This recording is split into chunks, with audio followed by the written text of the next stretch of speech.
I am your host, Vetsatola Bach, here with another movie review, Scooby-Doo Return to Zombie Island. Now, when I first saw this movie, I thought it would be like Batman Beyond, Return of the Joker, where Lena, Jacques, and Simone would return and come back and try to get their revenge on Scooby and the gang, but really it was kind of a weird... I'm not saying saying this movie is bad or good. It lacks the je ne sais quoi the first Scooby-Doo on Zombie Island had. I mean, I could definitely tell these do not look like the zombies from Zombie Island. In the first Zombie Island movie, the zombies looked like they were pacified. I mean, mummified. Like the way they looked like they were mummies. These look like your traditional, stereotypical zombies that you would see in B-movies. And it sucked that these cat creatures were fakes. They were just a captain and the two greeters on the island who greeted them on when they got Scooby and the gang when they got to the island. And there were a lot of things they got wrong in the movie.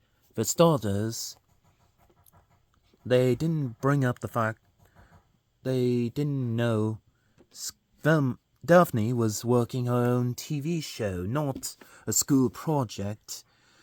It was called her TV show.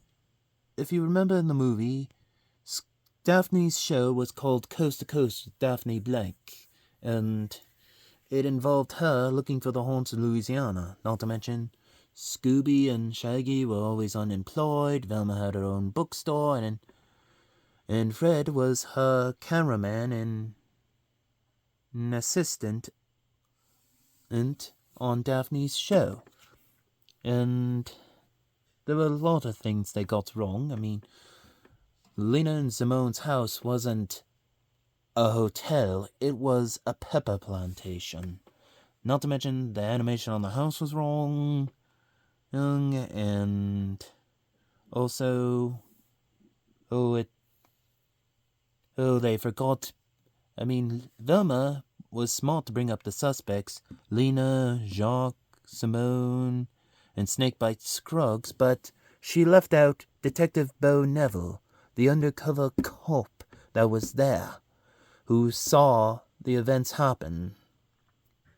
Also, it never really talked about who the fourth cat creature was and why he was there, and I mean, a part of me theorizes that the fourth cat creature was either Snakebite Scruggs or Bo Neville.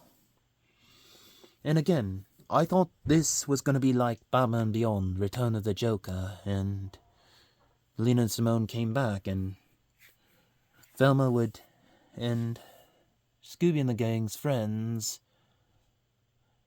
Eric and the kids from Scooby-Doo Camp Scare, and Scooby-Doo, who in the Blue Falcon was gonna show up, and they were gonna, and Velma's sister was gonna show up, and they would ask questions about what happened on Moonscar Island, and Velma would go on this speech on how she was gonna think that simply talking about it was gonna heal, but it never did, and that when Velma would talk about it, she would feel pain, and she would also talk about how the events of the movie transpired, and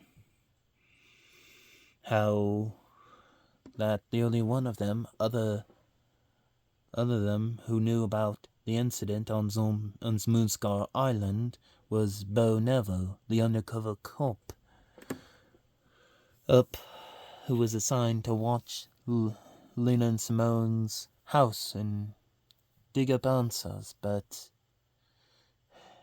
and figuring that for all their sakes, he would keep that night a secret, and that Velma would bring up how Lena, Jacques, and Simone's final act of cruelty had poisoned their minds, and how Lena and Jacques Simone had died the way they live, full of cruelty and malice. And then the kid and Velma's sister would ask Scooby and Shaggy, since they only saw Snakebite Scroggs only once on the island. She would ask them, since they saw that Snakebite Scroggs might be behind all this, and Velma would tell them something that would tell all of them something that would assure them, and that Snakebite wouldn't be behind all this. And then they would ask about Bo, and ask about he was doing, and Velma would say that she would check up on him from time to time and see how he was doing. I'd imagine that, Bo Neville, after, his case on Moonscar Island, he would, quit the police force, become a writer, and eventually get married, have a family, and live a normal, quiet life. And again, I wasn't too thrilled how Velma denied the events of in this movie, how Velma regarded the events of the first Scooby-Doo on Zombie Island as swamp gas. I mean, I can't believe Velma would deny the facts that happened in the first movie was swamp gas, and that everything was in their heads. I mean, honestly. Scooby, in the first Scooby-Doo on Zombie Island movie, Scooby and Shaggy almost died. I mean, they almost died. And she was gonna blame the near death of her colleagues as swamp gas?